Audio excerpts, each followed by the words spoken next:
Olá, seja muito bem-vindo à nossa página, a página da Igreja Presbiteriana de Ipameri. Você, meu querido, minha querida, que tem nos acompanhado, nós temos falado nas quartas-feiras sobre numa exposição do livro do profeta Abacuque, onde nós temos aprendido que o justo viverá pela fé. Dando continuidade ao nosso estudo semana passada, que nós fizemos no capítulo de número 3, sobre o tema adoração do profeta, nós estaremos então continuando hoje a segunda parte. E eu convido você a abrir sua Bíblia comigo nessa parte, Abacuque, capítulo 3. Nós vamos fazer a exposição do versículo 3 até o versículo 15, mas nós vamos ler também versículo 1 e versículo 2. Enquanto você abre a sua Bíblia, eu quero orar pela minha vida, pela sua vida, para que nós possamos ter a iluminação necessária do Espírito Santo, para que nós possamos entender a palavra dele. Oremos ao Senhor. Senhor, nós nos colocamos diante do Senhor, pedimos, ó Deus, a direção, a iluminação que vem do Senhor, para que nós possamos entender, compreender e também colocar em prática a Tua palavra que nós aprendemos a cada dia. Abra o nosso entendimento e abra o nosso coração, em nome de Jesus, amém e amém. Abacuque, capítulo 3, do versículo 1 até o versículo 15, nos diz assim a palavra do Senhor. Oração do profeta Abacuque sobre a forma de canto. Tenho ouvido, ó Senhor, as tuas declarações e me sinto alarmado. Aviva a tua obra, ó Senhor, no decorrer dos anos, e no decurso dos anos, faze-a conhecido. Na tua ira, lembra-te da misericórdia. Deus vem de Temã, e do monte Parã vem o santo. A sua glória cobre os céus, e a terra se enche do seu louvor. O seu resplendor é como a luz, raios brilham da sua mão, e ali está velado o seu poder. Adiante dele vai a peste, e a pestilência segue os seus passos. Ele para e faz tremer a terra. Olha e sacode as nações. Esmigalham-se os montes primitivos, os outeiros eternos se abatem. Os caminhos de Deus são eternos. Vejo as tendas de Cusã em aflição, e os acompanhantes da terra de Midian tremem. Acaso é contra os rios, Senhor, que estás irado? É contra os ribeiros a tua ira, ou contra o mar o teu furor, já que andas montado nos teus cavalos, nos teus carros de vitória? Tiras a descoberto o teu arco, e farta está tua aljava de flechas. Tu fendes a terra com rios, os montes te veem e se contorcem, passam torrentes de águas, as profundezas do mar fazem ouvir a tua voz e levantam bem alto as suas mãos. O sol e a lua param, mas suas moradas, ao resplandecer a luz das tuas flechas sibilantes, ao furor do relâmpago da tua lança. Na tua indignação, marchas pela terra, na tua ira, calça aos pés as nações. Tu sais para salvamento do teu povo, para salvar o teu ungido, feres o telhado da casa do perverso e lhe cobres todo o fundamento. Transpassa a cabeça dos guerreiros do inimigo com as suas próprias lanças, as quais, como tempestade, avançam para me destruir. Regozijam-se como se estivessem para devorar o pobre, as ocultas, marchas com os teus cavalos pelo mar, pela massa de grandes águas. Amém. Nós temos aprendido uma coisa no livro do profeta Abacuque, que adorar a Deus quando tudo vai bem é muito fácil. Quando as nossas igrejas estão bem, quando as nossas famílias não estão passando por dificuldade, quando as nossas finanças não estão todas bagunçadas e quando a nossa saúde está tudo bem. Muito bom servir ao Senhor assim. Mas a máxima não é verdade, nem sempre é verdade, quando as coisas não são favoráveis, quando a luta aparece à porta, quando nós temos dificuldades na saúde, quando nós temos que viver momentos como nós temos vivido aqui no nosso país e no mundo de reclusão, de isolamento por causa de uma pandemia que se aproxima. Quando nós olhamos para o profeta Abacuque, para o povo de Deus naquela época, nós vemos que a situação de Judá não havia mudado muito. Como nós dissemos semana passada, Judá ainda passaria pela disciplina do Senhor. Judá ainda seria alvo do povo babilônico, que iria levá-los cativo pela ordem, pela a disciplina do Senhor, para que eles então pudessem mudar de vida. Mas uma coisa havia mudado. Quando o profeta Abacuque descobriu tudo aquilo, buscando ao Senhor, descobriu aquilo que o Senhor iria fazer com aquela nação, ele orou ao Senhor e o seu coração foi mudado. E da mesma forma acontece conosco. Quando nós oramos, nós não mudamos o coração de Deus. Quando nós oramos, nós não mudamos a ação de Deus, mas Deus muda o nosso coração. Deus muda as nossas ações. Deus nos faz enxergar Ele e contemplar Ele como um Deus que verdadeiramente Ele é. E isso muda as nossas perspectivas, e foi isso que mudou a vida de Abacuque. O que fez Abacuque adorar o Senhor, mesmo em meio à crise, mesmo em meio ao caos, foi que ele tirou os olhos do problema e colocou os olhos na grandeza de Deus e nas suas promessas feitas ao povo de Deus. O capítulo 3 é onde chega ali no ápice do livro de Abacuque. No capítulo 2, Abacuque então havia se colocado numa torre para buscar e ouvir do Senhor. O Senhor fala com ele. E agora no capítulo 3 ele responde ao Senhor uma oração de adoração. Algumas coisas mudaram a nível ainda de recapitulação a vida do profeta. E essas coisas também servem para as nossas vidas, para que nós sejamos transformados, para que nós sejamos mudados e para que nós possamos encarar as situações, os problemas das nossas vidas de maneira diferente. 3 coisas: a oração, a visão e a fé. Abacuque intercedeu pela obra de Deus. E é o que nós vimos na semana passada. E diante da palavra que o Senhor falou para ele, ele intercedeu pela palavra, ele intercedeu pela obra de Deus e ele intercedeu pedindo misericórdia ao Senhor. Mas Abacuque também meditou nos caminhos de Deus, nas grandezas de Deus. E isso fez com que ele então, depois lá no versículo 16 a 19, nós vamos ver na próxima semana, ele pudesse então afirmar a sua confiança em Deus. Então, nós vamos falar hoje sobre o segundo tópico, a visão do profeta acerca de Deus.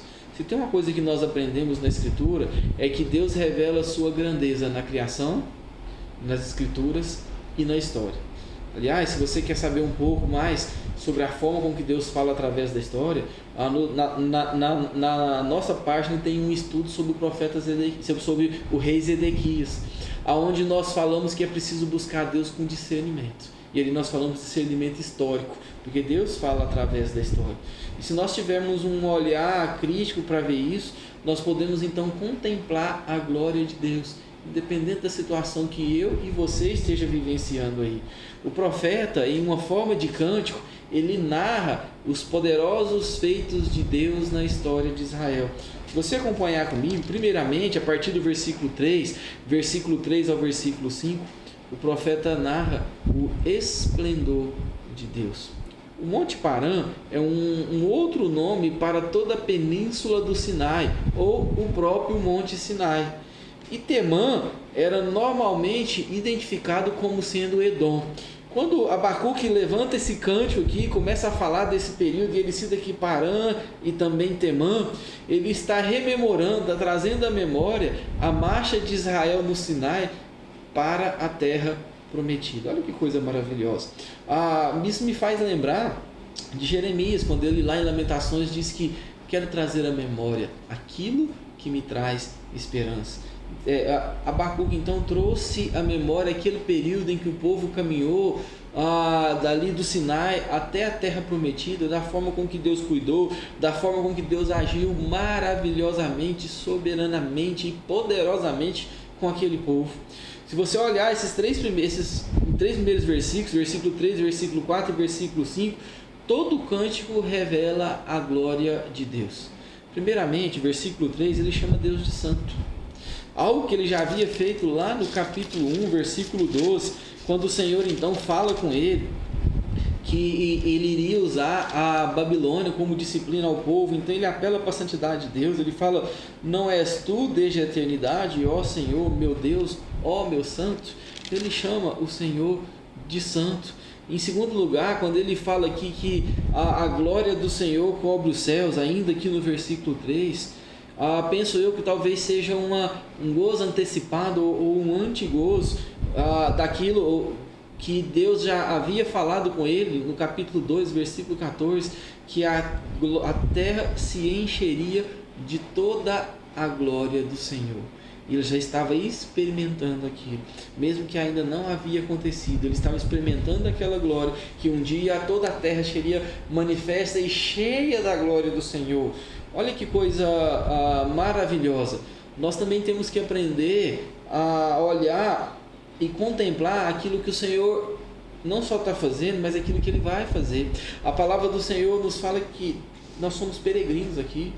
Pedro nos chama ali, os seus leitores, e consequentemente a nós, a olharmos para nós como cidadãos dos céus e colocarmos as nossas esperanças nos céus, daquilo que nos aguarda quando o Senhor vier reinar com a sua igreja. Então nós não seremos mais influenciados pelo pecado, mas nós poderemos então contemplar, como o profeta contemplou aqui pela fé, que a terra se encheu da glória do Senhor. Abacuque, ele faz um pouco também daqui da aparência do Senhor. Se você olhar aqui agora, aqui no versículo 4, ele diz assim: o seu resplendor é como a luz. Ele coloca Deus como sendo um relâmpago que cruza os céus antes da tempestade. Como o esplendor de Deus, ele coloca aqui como sendo como o nascer do sol, que traz um brilho e um fulgor extremo e intenso. Nos faz lembrar inclusive da época, do tempo em que Jesus chamou ali Pedro, João e Tiago. Então eles foram ao monte da transfiguração e ali o Senhor se transfigurou, mudou o seu semblante, e diz lá o texto, Mateus capítulo 17, versículo 2, que ele brilhava como a luz do sol. O texto ainda continua poeticamente aqui por Abacuque, dizendo que os raios saíam da sua mão, em quem estava oculto o seu poder. Olha que coisa maravilhosa, que descrição maravilhosa do Senhor. Ele fez isso para que ele pudesse então entrar no capítulo 5 e ele revelar o poder de Deus no Egito, aquilo que Deus fez através de Moisés e com seu próprio poder diretamente ali naquela nação. As 10 pragas não só foram um castigo para a dureza do coração de Faraó, mas também um castigo aos deuses daquela nação, a qual o Senhor fala lá em Êxodo capítulo 12, versículo 12: executarei juízo sobre todos os deuses do Egito, eu sou o Senhor. Se você olhar o versículo 5, ele fala assim: adiante dele vai a peste, olha só, lembrando das 10 pragas do Egito, e a pestilência segue os seus passos. Peço que você abra sua Bíblia comigo no livro de Salmos, capítulo 78, versículo 50, onde nós temos uma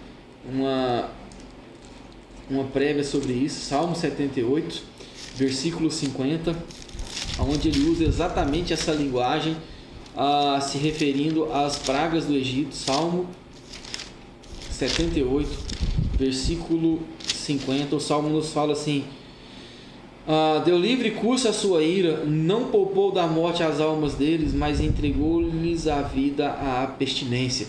Fazendo aqui uma amostragem daquilo que Deus então fez naquela época, e é isso que ele começa. A primeira parte aqui, ele mostra o esplendor de Deus, essa visão de Abacuque. Em segundo lugar, a visão de Abacuque mostra o poder de Deus, versículo 6 até o versículo 7. Em toda a batalha, nós vemos os exércitos comportando pelo menos de duas maneiras: ou eles tomam um terreno e vão avançando, ou eles recuam em retirada. Mas Abacuque, ele começa aqui no versículo 6, dizendo que simplesmente Deus para e ganha a guerra. Simplesmente ele com sua própria palavra, ele chega ali e faz a guerra acabar. Na verdade, quando ele chega aqui, ele fala: olha e sacode as nações. O profeta fala como se Deus tivesse parado e medido o tamanho da terra, como se tivesse medido o tamanho das nações, para saber qual a intensidade do poder que ele teria que dispensar sobre os inimigos do povo de Deus. Isso nos faz lembrar Salmo 24:1: toda a terra é do Senhor e a Ele pertence.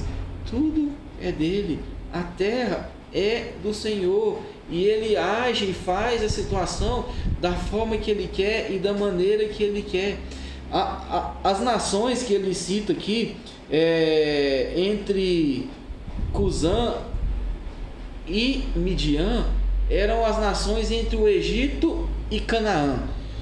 E mostram aqui dois povos beduínos que viviam próximo a Edom, ao sul do Mar Morto.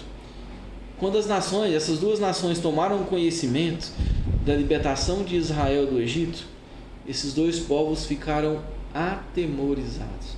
E eles então perguntaram: o que acontecerá quando Israel chegar nas nossas terras?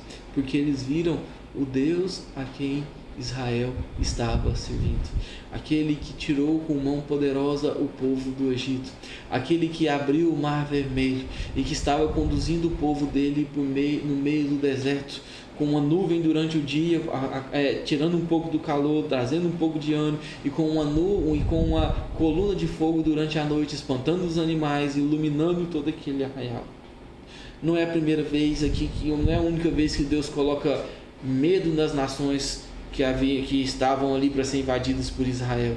Nós lembramos também de Josué, quando ele estava para invadir a terra de Canaã, então mandam os espiões, e Raabe, então, ali em Josué capítulo 2, versículo 8 ao versículo 10, ela fala que Deus havia colocado temor, pânico, desespero naquele povo por causa da nação de Israel e do Deus a qual Israel servia. Então veja que primeiramente ele fala do esplendor de Deus, aqui ele fala do poder de Deus, e no versículo 8 até o versículo 15, o profeta então traz ali a sua visão da vitória do Senhor. Abacuque olha para Deus como um condutor daquele carro de guerra que saía então por todas as nações, sendo vitorioso e dando vitória ao povo de Deus. É uma imagem poética muito bonita que descreve Israel marchando pelo deserto, seguindo o Senhor até a terra prometida. E depois deles alcançarem até a terra prometida, o momento em que eles tomam posse daquela terra, o momento em que eles de fato vencem aquele povo, as muralhas de Jericó caem, e o povo então toma posse da terra que o Senhor havia dado por herança àquele povo. Nessa corrida triunfante, o mar havia se abrido. Os montes, ele fala aqui que a terra havia sido fendida, os montes se contorceram, as profundezas do mar escutavam o clamor e a voz do Senhor, que então agia como um guerreiro vitorioso.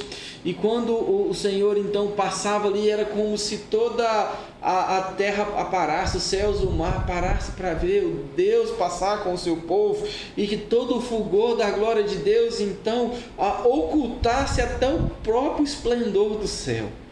É isso que ele está falando aqui.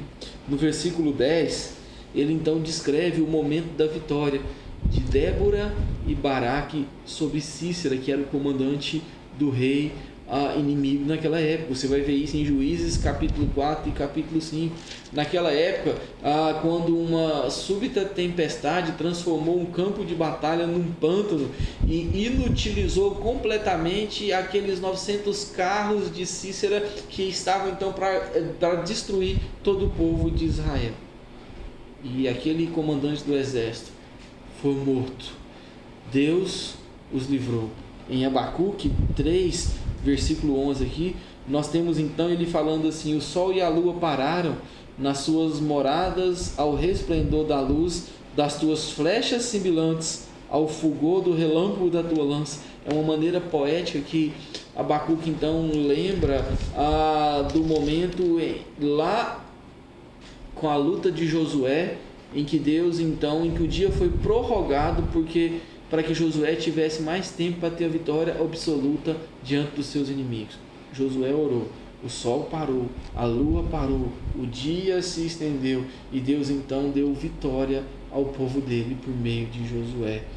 Comandando o seu exército, o Senhor marchou pela terra de Canaã como um lavrador debulhando grãos, e o seu povo tomou posse da sua herança. Nesse hino, Abacuque declara que o Senhor é Deus da glória, que revela a glória na criação e na história. Queridos, o que isso pode influenciar na minha vida e na sua vida? A forma com que nós vemos Deus, a forma com que nós contemplamos o nosso Deus, interfere totalmente na forma com a qual nós dirigimos as nossas vidas, interfere totalmente na forma com a qual nós encaramos os nossos problemas e as nossas dificuldades. Se você lembrar aqui do profeta Abacuque, o profeta Abacuque chega diante de Deus, indignado com a vida pecaminosa que Israel estava vivendo. Então ele ora ao Senhor: Senhor, até quando? E a partir do versículo 5 do capítulo 1, Deus fala: eu vou fazer grande obra, que quando contar ninguém vai acreditar. E ele fala que ele ia levantar aquele povo.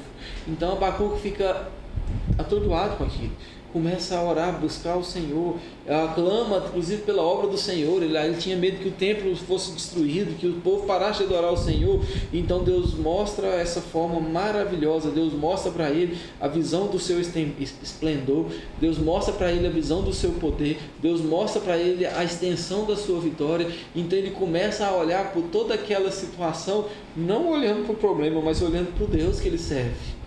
E a minha oração para a minha vida, a minha oração para a sua vida, é que nós olhemos para o Senhor como esse comandante dos céus, da terra e do mar, como esse Deus que dá vitória para o seu povo e que prevalece diante dos inimigos, como esse Deus que é capaz de nos fazer tirar os olhos dos problemas e contemplar a grandeza de Deus. E é essa grandeza de Deus que eu oro para que Deus coloque, que você possa contemplar no seu coração, na sua mente e em toda a sua existência. Que você possa olhar não para a dificuldade, mas olhe para Deus. Ele é aquele que dá vitória, Ele é aquele que está acima de todas as coisas, Ele é aquele que cuida da minha vida e Ele é aquele que cuida da sua vida. Quando nós atingimos essa visão de Deus, nós vamos poder dizer, como o profeta disse, nós vamos dar na semana que vem, apontar a nossa confiança no Senhor. Ainda que tudo se acabe, eu confio no Senhor. Vamos orar mais uma vez? Senhor, nós nos colocamos diante do Senhor. Queremos, ó Deus, pedir a direção do Senhor, pedir, ó Deus, a iluminação do Senhor para as nossas vidas. Nos dê fé, Deus, para que nós possamos, ó Deus, olhar com os olhos da fé para o Senhor e contemplar aquilo que o Senhor é. E sabemos, ó Deus, que isso é muito maior, Senhor, do que qualquer coisa neste mundo. Abençoe, Senhor, cada um de nós, abençoe cada família, abençoe aqueles que estão conosco. Que o Senhor, ó Deus, dê a eles, ó Deus, a fé que pode, ó Deus, olhar acima das dificuldades. Em nome de Jesus. Amém e amém. Que Deus te abençoe e te dê um dia, uma semana e caminhar cada dia de vitória na presença de Deus. Em nome de Jesus.